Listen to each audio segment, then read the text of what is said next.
Planning is underway to remove an old dam in Canton that town and environmental leaders say no longer serves a purpose. As News 13's Rex Hodge reports, they say it's dangerous to the environment and to people. This old dam on Beavercreek Dam was originally built early last century for gristmill purposes. The experts say it's unnecessary now and a safety hazard. It's pretty nice to listen to it. Ricky Garza and his mother live next to the dam and know firsthand that it can cause problems. It is a hazard because there's stuff that comes down and it's pretty big. Logs and more, she says. I'm always having to send one of my kids down there to pick up trash. As you can see, there's a bunch of balls over there. Canton leaders have joined nonprofits Haywood Waterways and American Rivers for grant money to remove the already decommissioned dam.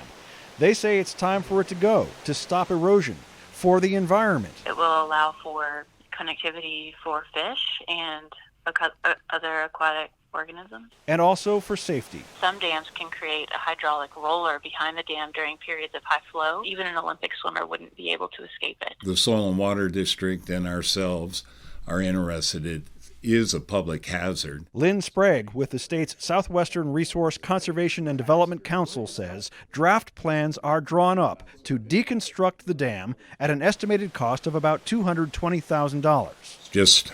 Just a matter of time of getting paperwork, permits. Once everything is finalized, he says work will begin. With U.S. Fish and Wildlife Service, they'll come in with full machinery and everything and carry out the project. Ricky Garza and his mother say they're on board. I'd be fine with it. I wouldn't see a problem with it. I think it'd be opening up more space, so, I mean, And for if the it's better best. for the environment, then yes. Sprague says demolition of the dam could take place next year. Reporting from Canton, Rex Hodge, News 13.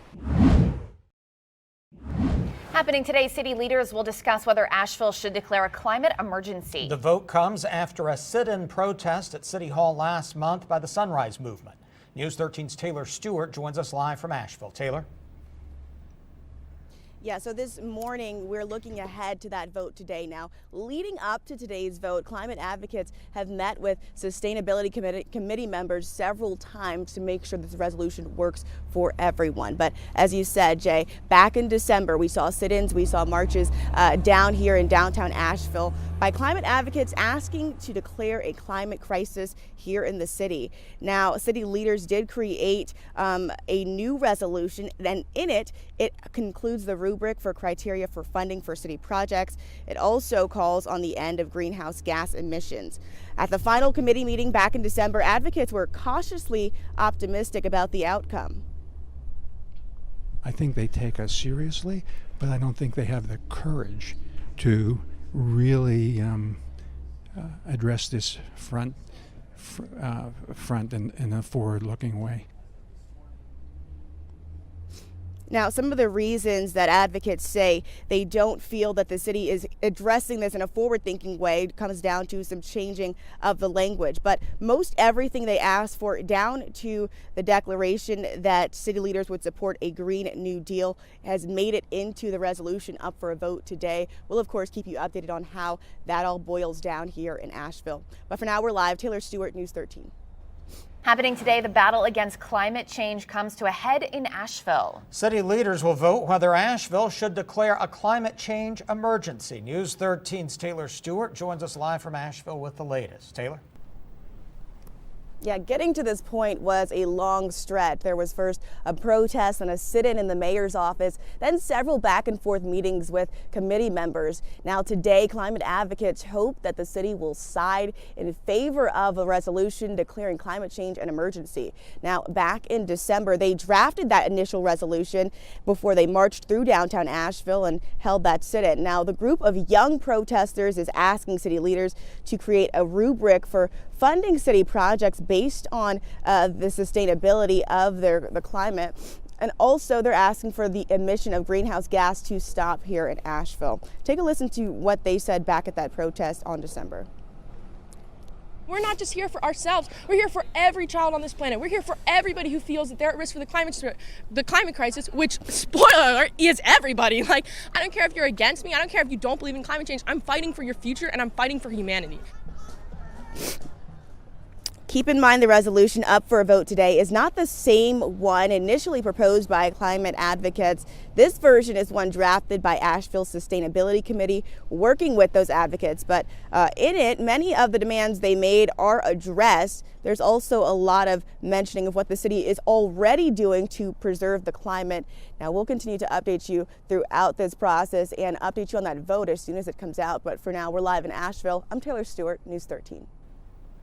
Happening today, city leaders will discuss whether Asheville should declare a climate emergency. The vote comes after a sit-in protest at City Hall last month by the Sunrise Movement. News 13's Taylor Stewart joins us live from Asheville. Taylor, what happened leading up to this point?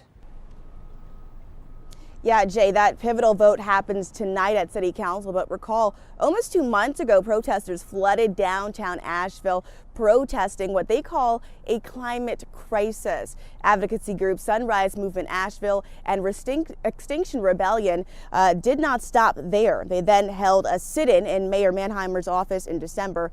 All of these efforts aimed at getting city leaders to take a big step in the fight against climate change. They met with the city's Sustainability Committee to negotiate a resolution. There were mixed feelings leaving that committee meeting last month. I think they take us seriously, but I don't think they have the courage to really address this front in a forward-looking way. I really feel like I need to say it 5 more times at this meeting. We need to come together to support this resolution. A vote on that resolution was delayed so city leaders and activists could negotiate what's in the final draft. Now, the draft up for a vote today seems to address the bulk of the demands made by climate advocates. The resolution also discusses efforts like the city's Energy Innovation Task Force and carbon footprint reduction already underway to preserve the climate here in Asheville. Now, the initial deal asked city leaders to support federal and state lawmakers that would vote in support of a Green New Deal. Now, that did not make it in the resolution up for a vote today, but of course, we'll keep you updated on how all of this boils down. For now, we're live in Asheville. I'm Taylor Stewart, News 13. Hepatitis C affects up to 2% of the U.S. population, yet many people who have it don't know it because they don't have any symptoms. But as News 13's Jay Siltzer shows us, getting rid of the virus is possible. Take some deep breaths, please.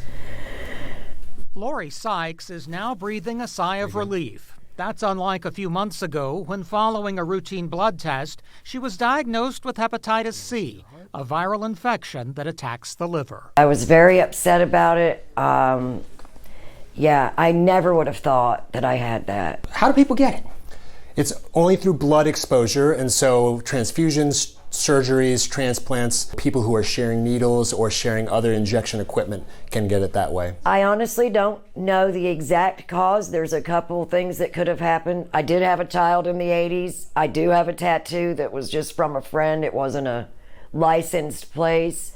And I was an opiate user. The numbers are staggering. More than 3 million people in the United States are known to have hepatitis C. Every year, some 17,000 more are diagnosed. Over decades, sometimes 2 to 3 to 4 decades, the liver slowly gets damaged and develops scars. Left untreated, Hep C can lead to cirrhosis or even cancer of the liver.